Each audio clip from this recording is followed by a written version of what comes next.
Hey friends, hi, this is Ajay and welcome back to our YouTube channel Vision Info System, a complete channel for computer education. दोस्तों आज के इस training session में हम बात करने वाले हैं ITL के एक इम्पॉर्टेंट कंसेप्ट पर जिसका नाम है guiding principle. Yes, you are right, guiding principal.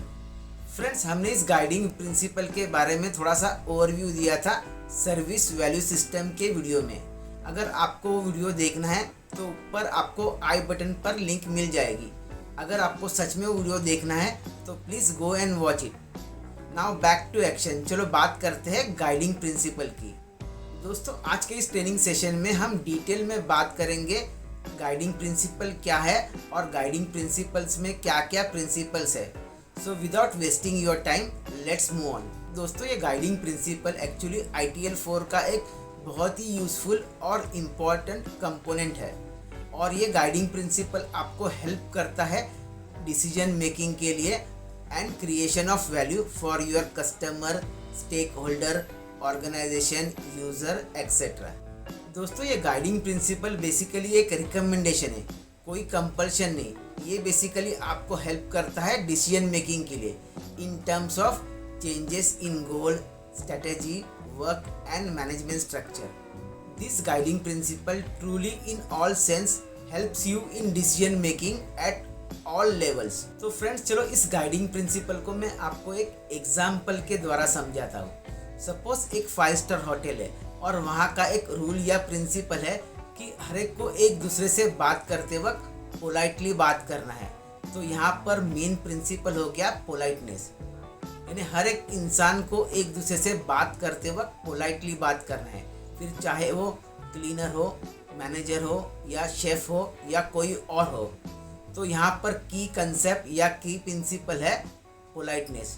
और ऐसे ही ITL के कई सारे प्रिंसिपल्स हैं जिसके बारे में हम आगे बात करेंगे. तो इस गाइडिंग प्रिंसिपल को बेसिकली ITL प्रैक्टिशनर में इंट्रोड्यूस किया था इन ईयर 2016 और फिर इसी को मॉडिफाई किया और फिर से इसे इंट्रोड्यूस किया ITL 4 में और ये बन गया ITL 4 का एक की component. To be very practical, ITL practitioner में टोटल 9 गाइडिंग प्रिंसिपल्स थे और इन्हीं गाइडिंग प्रिंसिपल को मॉडिफाई और कंसोलिडेट करके 7 गाइडिंग प्रिंसिपल बना के ITL 4 में इंट्रोड्यूस किया गया या ITL 4 में ऐड किया. इट मीन्स ITL प्रैक्टिशनर में टोटल 9 गाइडिंग प्रिंसिपल्स थे वेरस ITL में अब 7 गाइडिंग प्रिंसिपल्स है.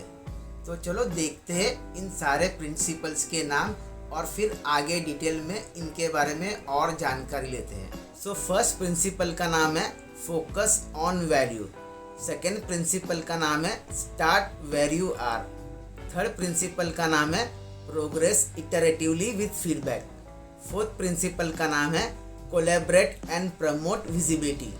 फिफ्थ प्रिंसिपल का नाम है think and work holistically. Sixth principle का नाम है keep it simple and practical. और लास्ट प्रिंसिपल का नाम है ऑप्टिमाइज एंड ऑटोमेट.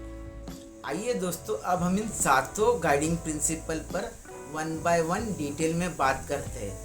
तो फर्स्ट हम स्टार्ट करते हैं गाइडिंग प्रिंसिपल नंबर 1 जिसका नाम है focus on value. Focus on value means हर एक ऑर्गेनाइजेशन का फाइनल एम वैल्यू क्रिएशन पर होना चाहिए. That to for customers, users, employ and organisation. याद रखिए दोस्तों, value is not just a financial matter. आपको यहाँ कस्टमर एक्सपीरियंस और यूज़र एक्सपीरियंस भी इम्पॉर्टेंट है और हर एक ऑर्गेनाइजेशन को टाइम स्पेंड करना है to think on how to create value for everyone. ये गाइडिंग प्रिंसिपल बेसिकली आपको एडवाइस करती है कि आप जो भी करो उसका फाइनल एम वैल्यू क्रिएशन पर होना चाहिए. अगर ऐसा नहीं हुआ तो हो सकता है आपका टाइम, रिसोर्सेस और मनी वेस्ट हो जाए. So focus on all your plans, policies and activities to create value for your product and services for everyone. अब इस फोकस ऑन वैल्यू का हम एग्जाम्पल देख लेते हैं. जैसे मॉनिटरिंग टीम, इसका मेन फोकस होता है to create availability of services, यानी आपको सर्विस प्रॉपरली और रेगुलरली अवेलेबल होनी चाहिए और यही मॉनिटरिंग टीम का मेन फोकस होता है। आई होप दोस्तों अब ये आपको फोकस ऑन वैल्यू प्रिंसिपल क्या है ये अच्छी तरह समझ आ गया होगा। नेक्स्ट हम बढ़ते हैं प्रिंसिपल नंबर 2 की तरफ, that is start where you are. According to this principle आपको कुछ भी स्क्रैच से या नए से स्टार्ट नहीं करना without knowing what exactly you have. आपको हो सके तो हमेशा जो भी आपके पास अवेलेबल है उसे इम्प्रूव करने की कोशिश करें, ना कि नए से स्टार्ट करें। इसमें आप चाहो तो कुछ चीज़ों को मॉडिफाई कर सकते हो या कुछ चीज़ों को नए के साथ रिप्लेस कर सकते हो, क्योंकि आपको याद रखना है कि आपको एग्जिस्टिंग वैल्यू को भी मेंटेन रखना है। So according to this principle आपको एग्जिस्टिंग सिस्टम को असेस, मेजर एंड ऑब्जर्व करना है to get a clear understanding of existing state. चलो इस प्रिंसिपल पर भी एक एग्जाम्पल देख लेते हैं, that is instead of changing the entire service desk system, आप चाहो तो उस सिस्टम को इम्प्रूव, अपग्रेड या मॉडिफाई कर सकते हो according to your requirement instead of completely changing the service desk. Next third principle का नाम है progress iteratively with feedback. According to this principle आपको रेगुलरली फीडबैक्स लेने हैं before, during and after every action या स्टेप्स, ताकि आपको help मिले to take necessary action even after circumstances changes. इस प्रिंसिपल के हिसाब से आपको कोई भी चेंजेस या अपडेट एक साथ नहीं करने।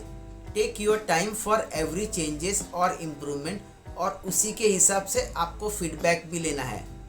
दोस्तों आज का मार्केट बहुत डायनेमिक है और बार बार चेंजेस होते रहते हैं, तो आपको इस चेंजेस या एडजस्टमेंट के अकॉर्डिंग आपको फीडबैक लेते रहना है। सपोज आप एक फाइनेंशियल एप्लीकेशन डेवलप कर रहे हो और उस एप्लीकेशन में कई सारे मॉडल्स या पार्ट है, तो आपको उस एप्लीकेशन के मॉडल्स के हिसाब से टेस्टिंग करनी है और उसका रेगुलरली फीडबैक लेना है, ताकि आप उस एप्लीकेशन को प्रॉपरली और अच्छी तरह मॉडिफाई और डेवलप कर सको। नेक्स्ट फोर्थ प्रिंसिपल का नाम है कोलैबोरेट एंड प्रमोट विजिबिलिटी। इसका दोस्तों सिंपल मतलब है आपको कोलैबोरेट या मिलकर एक दूसरे के साथ काम करना है। अगर सभी टीम्स या डिपार्टमेंट एक साथ मिलकर काम करें तो you can create a greater value for everyone. इस कोलैबोरेशन के लिए आपको सिर्फ सर्विस प्रोवाइडर को ध्यान में नहीं रखना, आपको customer, users, stakeholder, suppliers सभी की मदद लेके एक साथ काम करना है to create a value for your service. According to collaboration एक साथ मिलकर काम करने से ट्रस्ट भी बनता है, हर एक डिपार्टमेंट के बीच में कोऑर्डिनेशन भी होता है और ओवरऑल इम्प्रूवमेंट के लिए भी आपको मदद मिलती है। According to this collaboration principle आप एप्लीकेशंस को भी एक दूसरे के साथ कोलैबोरेट कर सकते हो। For example SSO, that is single sign on, it is a example of collaboration service. यहाँ हम कोलैबोरेशन के कुछ एग्जाम्पल्स देख लेते हैं, जैसे suppose developer is working with internal support team, suppliers are working और कोलैबोरेटिंग विद ऑर्गेनाइजेशन वगैरह वगैरह। नेक्स्ट बढ़ते हैं प्रिंसिपल नंबर 5 की तरफ, that is think and work holistically. जैसे collaborate and promote visibility important है, उसी तरह थिंक एंड वर्क होलिस्टिकली भी इम्पॉर्टेंट है फॉर इंटीग्रेशन बिटवीन टीम्स और department. According to this principle हर एक इंसान जो डायरेक्टली या इनडायरेक्टली एक सर्विस से जुड़ा है उसे एक दूसरे के साथ इंटरेक्ट करना है ताकि वो सर्विस की वैल्यू बढ़ा सके। According to this principle we have to take into consideration complex system, collaboration, interaction between system and automation if possible. यहाँ आपको समझना है सिस्टम के सारे फंक्शंस को और उसके इम्पैक्ट को भी समझना है। नेक्स्ट 6 प्रिंसिपल का नाम है keep it simple and practical. According to this principle याद रखो दोस्तों, आपको जो भी टारगेट अचीव करना है उसके लिए नंबर ऑफ स्टेप्स मिनिमम होने चाहिए और हो सके तो प्रोसेस को सिंपल और इजी बनाए और प्रैक्टिकल बनाए। आपको यहाँ आउटपुट और आउटकम पर ज़्यादा ध्यान देना है। अगर कोई प्रोसेस, सर्विस या मैट्रिक फेल हो जाती है तो आपको उसे एलिमिनेट या रिमूव करना है। यहाँ आपके सर्विस डिलीवरी में जितने भी कॉम्प्लेक्स प्रोसेस या सिस्टम है उसे रिमूव करके उसे सिंपल और इजी बनाना है। दोस्तों इस प्रिंसिपल का एक सिंपल फंडा है, that is simplicity is a key factor for success. Next और फाइनली बढ़ते हैं 7th प्रिंसिपल की तरफ, that is optimise and automate.